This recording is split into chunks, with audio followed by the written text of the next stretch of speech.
절대 한국엔 안 간다던 미국 여교수. 도착 3일 만에 눈물을 흘렸습니다. 새벽 2시, 혼자 거리를 걷던 그녀는 믿을 수 없는 장면을 목격하게 됩니다. 그리고 그녀가 평생 연구해온 논문 주제는 완전히 뒤집히고 말았습니다. 도대체 서울의 밤에서 그녀는 무엇을 본 걸까요? 지금부터 그 놀라운 사연 함께 들어보시죠. 그 전에 잠깐 구독과 좋아요, 알림 설정 꼭 눌러주시면 영상 제작에 정말 큰 힘이 됩니다. 안녕하세요. 저는 샬럿입니다. MIT에서 도시학을 연구하는 교수죠. 제가 오늘 들려드릴 이야기는 정말 특별합니다. 한국이라는 나라에 대한 제 편견이 완전히 무너진 이야기거든요. 사실 저는 한국에 가기 전까지만 해도 동아시아 도시들에 대해 좋지 않은 인상을 가지고 있었습니다. 몇 달 전 중국 베이징 출장에서 끔찍한 일을 당했거든요. 호텔 근처에서 강도를 만났는데 그때의 공포감이 아직도 생생합니다. 가방을 뺏기고 넘어지면서 무릎이 까졌죠. 그 순간 머릿속에는 온통 부정적인 생각들만 맴돌았습니다. 동아시아 도시들은 위험하다는 선입견이 더욱 굳어졌죠. 설상가상으로 제가 쓴 논문이 언론에 잘못 보도되었습니다. 아시아 도시의 야간 치안에 대한 연구였는데 기자가 내용을 왜곡해서 보도한 거예요. 소셜미디어에서는 난리가 났습니다. 댓글들이 쏟아졌죠. 그 중에서도 가장 기억에 남는 댓글이 있었어요. 그럼 내가 직접 가서 검증해봐라. 동료 교수들도 눈치를 주기 시작했습니다. 실제로 현장을 가보지도 않고 연구했다는 비판이었죠. 학계에서의 압박이 점점 심해졌습니다. 결국 저는 마지못해 한국행을 결정했어요. 솔직히 말하면 정말 가기 싫었습니다. 비행기 안에서 저는 다짐했죠. 아무도 믿지 말자. 최대한 조심하자. 빨리 연구 마치고 돌아가자. 그런 마음으로 인천공항에 도착했습니다. 그런데 공항에서부터 뭔가 달랐어요. 입국 심사관이 영어로 정중하게 인사를 건넸습니다. 짐을 찾는 곳도 깔끔하게 정리되어 있었죠. 안내 표지판도 영어로 친절하게 되어 있었고요. 공항 직원들의 미소도 진짜 같았습니다. 택시를 타고 서울로 가는 길에서도 놀라운 광경이 계속되었어요. 도로가 정말 깨끗했거든요. 운전도 생각보다 질서정연했습니다. 택시 기사님도 친절하게 이곳저곳을 설명해 주셨죠. 물론 한국어로 말씀하셔서 다 알아듣지는 못했지만 그 마음이 전해졌습니다. 숙소에 도착해서 짐을 풀면서 생각했어요. 이게 동아시아의 현실이라고. 제가 예상했던 것과는 너무 달랐거든요. 베이징에서의 트라우마 때문에 모든 동아시아 도시를 같은 눈으로 봤던 것 같습니다. 하지만 한국의 첫인상은 분명히 달랐어요. 물론 아직은 공항과 택시에서의 경험일 뿐이었죠. 진짜 서울의 모습은 밤에 나가봐야 알 수 있을 것 같았습니다. 그때만 해도 저는 몰랐어요. 그날 밤이 제 인생을 바꿀 거라는 것을. 숙소는 이태원 근처였습니다. 시차 적응도 할 겸 밤 10시쯤 산책을 나갔죠. 사실 조금 무서웠어요. 베이징에서의 기억 때문에 밤거리가 두려웠거든요.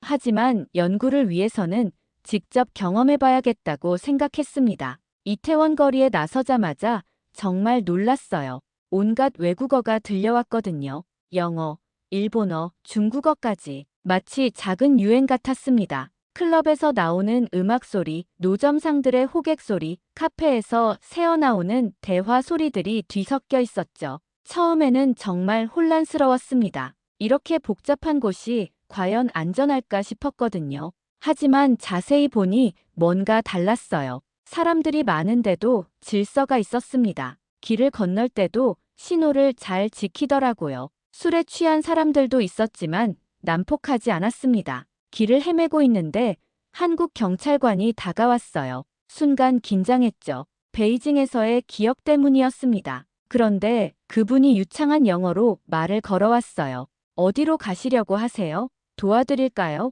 정말 깜짝 놀랐습니다. 경찰관이 이렇게 친절할 줄은 몰랐거든요. 숙소 주소를 보여드리니까 천천히 길을 알려주셨어요.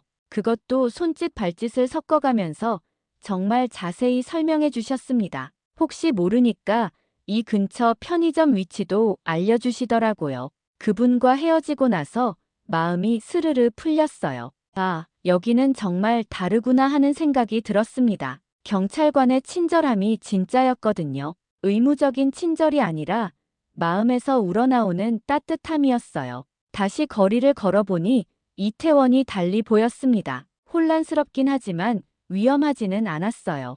오히려 활기가 넘쳤죠. 외국인들과 한국인들이 자연스럽게 어울려 있는 모습도 인상적이었습니다. 서로 다른 문화가 충돌하는 게 아니라 조화를 이루고 있었거든요. 한 카페 앞을 지나가는데 젊은 커플이 앉아서 이야기하고 있었어요. 여자분이 외국인이었는데 남자분이 영어로 메뉴를 설명해주고 있더라고요. 그 모습이 정말 자연스러웠습니다. 이런 풍경이 이태원에서는 일상인 것 같았어요. 숙소로 돌아가는 길에 편의점에 들렀습니다. 점원분이 외국인인 저를 보고도 전혀 당황하지 않으셨어요. 오히려 영어로 인사를 건네주셨죠. 물건을 고를 때도 친절하게 도와주셨습니다. 이런 작은 배려들이 마음을 따뜻하게 만들었어요. 그날 밤 침대에 누워서 생각했습니다. 이태원의 첫인상은 혼란스러웠지만 결국 따뜻함으로 기억에 남았어요. 사람들의 친절함, 질서 있는 혼란, 그리고 무엇보다 안전함. 이 모든 것이 제가 예상했던 것과는 완전히 달랐습니다. 밤이 깊어가면서 배가 고파졌어요. 시차 때문에 식사 시간이 엉망이었거든요. 호텔 직원이 추천해준 배달의 민족 앱을 깔아봤습니다. 처음 써보는 한국 앱이었는데 신기하더라고요. 앱을 열어보니 정말 많은 음식점들이 있었어요. 치킨, 중국 요리, 피자, 한식까지 선택의 폭이 엄청났습니다. 그 중에서 한국 치킨이 유명하다고 들어서 치킨을 주문해봤죠. 거기에 라면이랑 맥주까지 함께 시켰어요. 주문을 하고 나니까 예상 배달 시간이 25분이라고 나왔습니다. 미국에서는 배달 음식이 일시간은 기본이었는데 25분이라니 진짜 가능한 건지 의심스러웠어요. 하지만 정말 신기한 일이 일어났습니다. 정확히 23분 후에 벨이 울렸거든요. 문을 열어보니 헬멧을 쓴 젊은 배달원이 서 있었어요. 밝게 웃으면서 인사를 건넸습니다. 안녕하세요, 배달 왔습니다. 그 미소가 정말 진심 같았어요. 음식을 받아보니 포장이 정말 완벽했습니다. 치킨은 바삭함을 유지하도록 특별한 용기에 담겨 있었고 라면도 국물이 새지 않게 꼼꼼히 포장되어 있었어요. 맥주도 차가운 상태를 유지하고 있었죠. 이 정도면 정말 프로페셔널한 서비스였습니다. 그런데 진짜 놀라운 건 그 다음이었어요. 치킨 뚜껑에 작은 쪽지가 붙어 있었거든요. 오늘도 수고 많으셨어요. 웃는 얼굴 그림까지 그려져 있었습니다. 순간 정말 감동받았어요. 미국에서 배달 음식을 시켜본 적이 많았지만 이런 경험은 처음이었습니다. 그냥 음식을 가져다 주는 게 아니라 마음을 전하고 있었거든요. 이건 단순한 서비스가 아니었어요. 문화였습니다. 치킨을 먹어보니 정말 맛있었어요. 바삭바삭하면서도 촉촉했죠. 한국인들이 왜 치킨을 좋아하는지 알 것 같았어요. 라면도 생각보다 깔끔하고 맛있었습니다. 맥주와 함께 먹으니 더욱 좋았죠. 음식을 먹으면서 계속 그 쪽지를 보게 되었어요.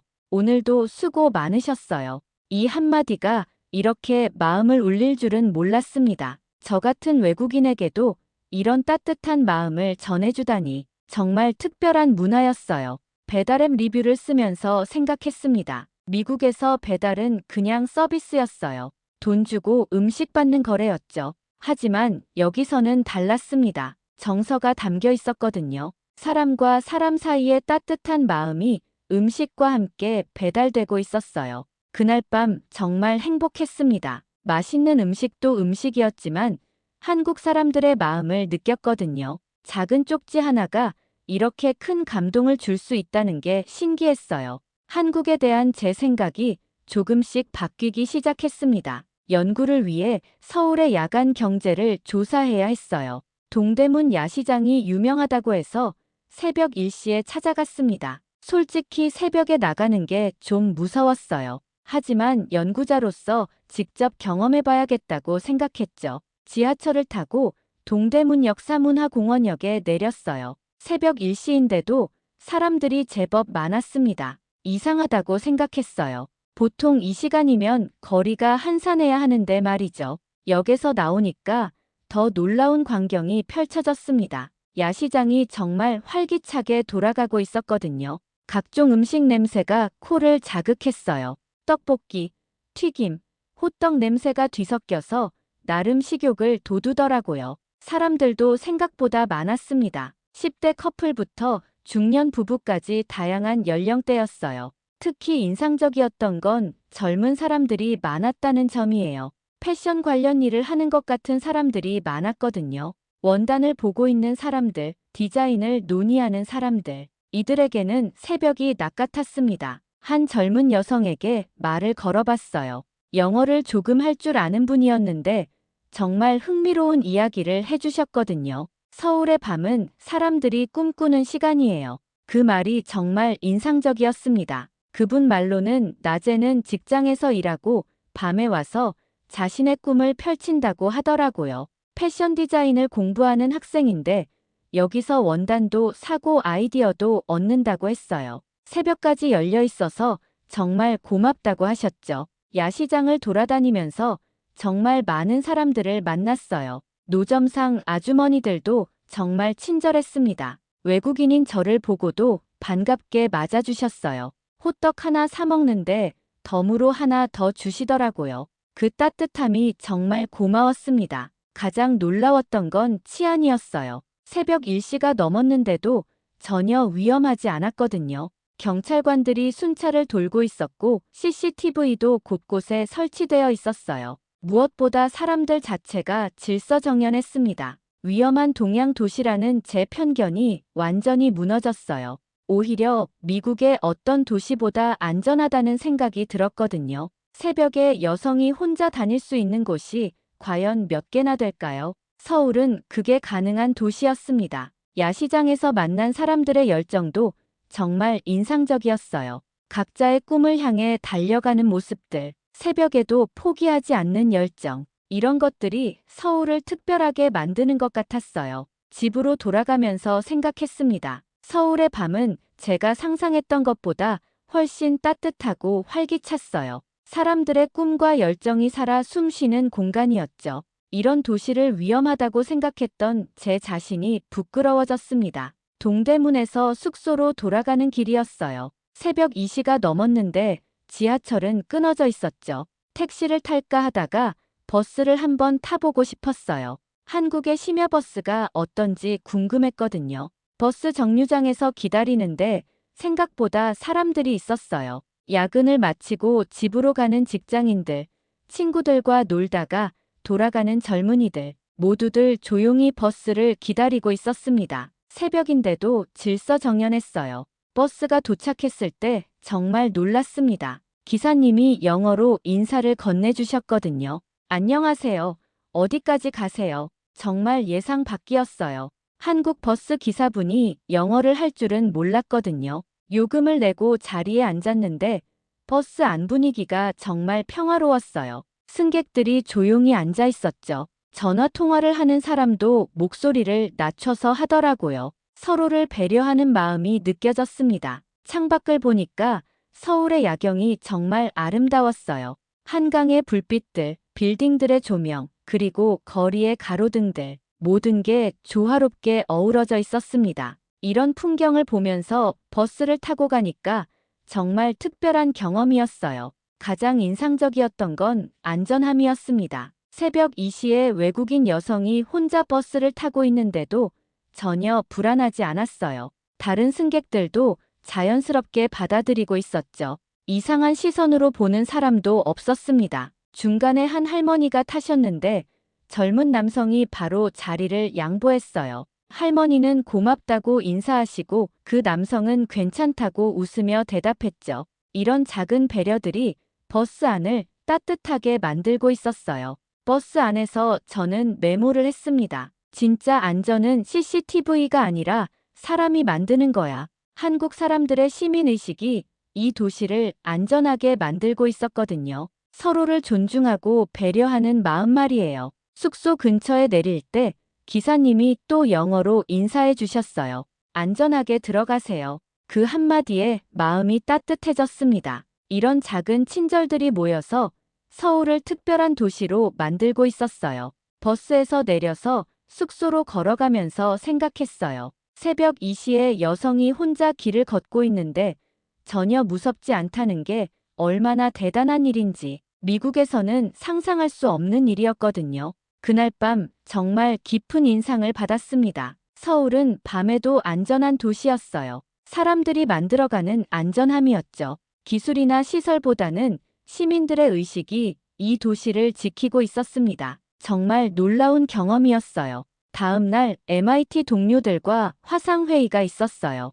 원래는 연구 진행 상황을 보고하는 자리였는데 저도 모르게 서울 이야기를 하게 되었습니다. 동료들이 제 경험을 듣고 싶어 했거든요. 회의 중에 제가 찍은 서울 밤거리 사진들을 공유했어요. 이태원의 활기찬 모습, 동대문 야시장의 열정, 그리고 새벽 버스 안의 평화로운 풍경들. 동료들의 반응이 정말 놀라웠습니다. 존 교수가 먼저 입을 열었어요. 진짜야, 샬럿? 새벽에 여자가 혼자 길을 걷는다고 어떻게 가능한 거지? 그의 목소리에는 진짜 놀라움이 담겨 있었어요. 저도 처음에는 믿기 어려웠거든요. 수잔 교수도 끼어들었습니다. 배달 음식에 손편지를 넣어준다고. 그것도 외국인에게. 정말 특별한 문화네요. 미국에서는 상상할 수 없는 일이라고 하더라고요. 저도 그 말에 공감했어요. 마이클 교수는 치안에 대해 질문했습니다. CCTV나 경찰 순찰이 많은 건가요? 저는 대답했어요. 물론 그런 것들도 있지만 무엇보다 사람들 자체가 다릅니다. 서로를 배려하는 문화가 자연스럽게 안전을 만들어내고 있어요. 동료들은 계속 질문을 했어요. 대중교통은 어떤지, 음식 배달 시스템은 어떻게 돌아가는지, 야시장은 정말 안전한지, 저는 하나하나 자세히 설명해 드렸습니다. 제가 직접 경험한 것들을 말이죠. 가장 인상적이었던 반응은 데이비드 교수의 말이었어요. 우린 왜 이런 도시를 만들지 못했을까? 그 말에 모든 동료들이 침묵했습니다. 정말 생각해 볼 문제였거든요. 저는 그때 깨달았어요. 제가 한국을 변호하고 있다는 것을. 처음에는 비판적인 시각으로 왔는데 어느새 한국의 좋은 점들을 설명하고 있었어요. 이상한 기분이었지만 나쁘지 않았습니다. 회의 후에 개별적으로 연락을 받았어요. 여러 동료들이 한국에 대해 더 알고 싶어 했거든요. 실제로 방문을 계획하는 사람들도 있었어요. 제 이야기가 그들에게 영향을 준 것 같았습니다. 그날 저녁 혼자 생각해 봤어요.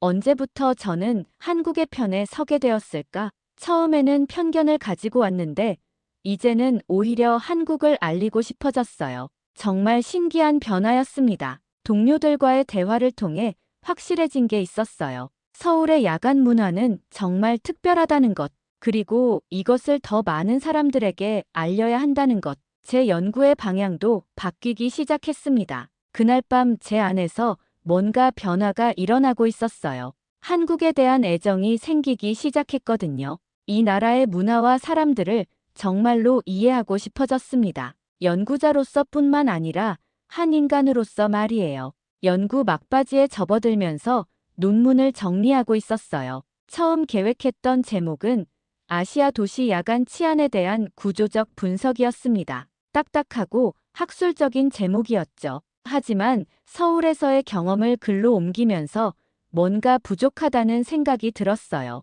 데이터와 통계로는 설명할 수 없는 것들이 너무 많았거든요. 사람들의 따뜻한 마음, 서로를 배려하는 문화, 그리고 밤에도 꿈을 포기하지 않는 열정. 이런 것들은 숫자로 표현할 수 없었어요. 고민 끝에 제목을 바꾸기로 했습니다. 서울, 잠들지 않는 따뜻한 도시. 이 제목이 제가 경험한 서울을 더 잘 표현하는 것 같았어요. 학술적이지 않다는 비판을 받을 수도 있지만 진실에 더 가까웠습니다. 논문을 쓰면서 가장 어려웠던 부분은 객관성을 유지하는 것이었어요.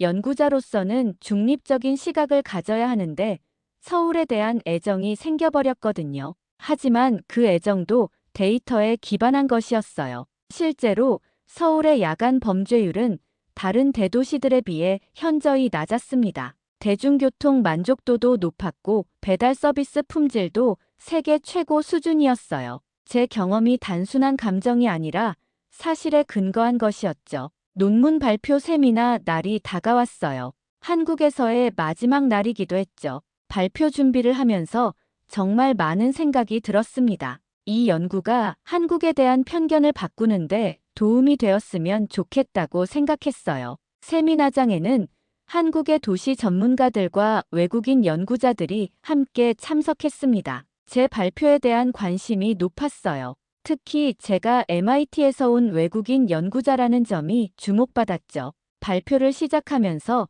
제 경험담부터 들려드렸어요. 처음 한국에 왔을 때의 편견, 그리고 그것이 어떻게 바뀌었는지 청중들이 정말 집중해서 들어주셨어요. 특히 한국 분들의 표정이 인상적이었습니다. 데이터 분석 결과를 발표할 때는 객관적인 수치들을 제시했어요. 하지만 그 뒤에 숨어 있는 문화적 배경도 함께 설명했습니다. 기술과 시설도 중요하지만 결국 사람이 만드는 안전이라는 점을 강조했어요. 발표 마지막에 이런 말을 했습니다. 이 도시는 기술보다 사람이 밤을 지키는 곳입니다. 서울의 안전은 CCTV나 경찰력만으로 만들어진 게 아니에요. 시민들의 배려와 존중, 그리고 공동체 의식이 만들어낸 결과입니다. 발표가 끝난 후 많은 분들이 질문과 격려를 해주셨어요. 한국 분들은 외국인 연구자가 한국을 이렇게 이해해줘서 고맙다고 하셨죠.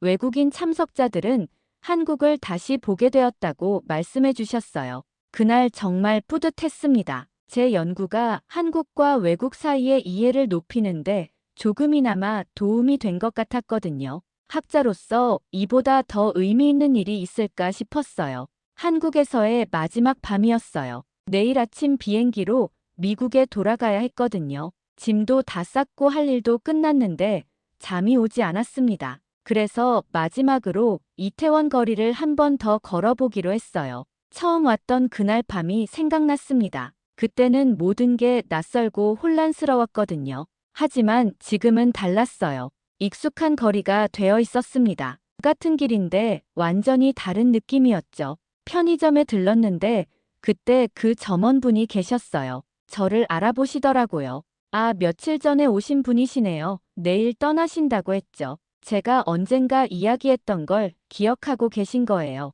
정말 놀라웠습니다. 그분이 작은 선물을 주셨어요. 한국 전통 책갈피였는데 여행 기념품이라고 하시더라고요. 한국을 좋게 기억해달라고 하시면서 웃으셨어요. 그 순간 정말 감동받았습니다. 이런 따뜻함이 한국의 진짜 모습이구나 싶었어요. 거리를 걸으면서 지난 며칠을 되돌아봤어요. 배달 음식의 쪽지, 경찰관의 친절한 안내, 버스 기사님의 영어 인사, 야시장에서 만난 사람들의 열정. 하나하나가 소중한 기억이었습니다. 호떡 가게 앞을 지나가는데 그때 그 아주머니가 계셨어요. 저를 보시더니 반갑게 손을 흔들어 주셨습니다. 다음에 또 봐요 라고 말씀하시는데 눈시울이 붉어졌어요. 정말 다시 올 수 있을까 하는 생각이 들었거든요. 이태원 거리의 활기는 여전했어요. 다양한 나라 사람들이 어울려 즐기고 있었죠. 처음에는 혼란스럽다고 생각했던 이 모습이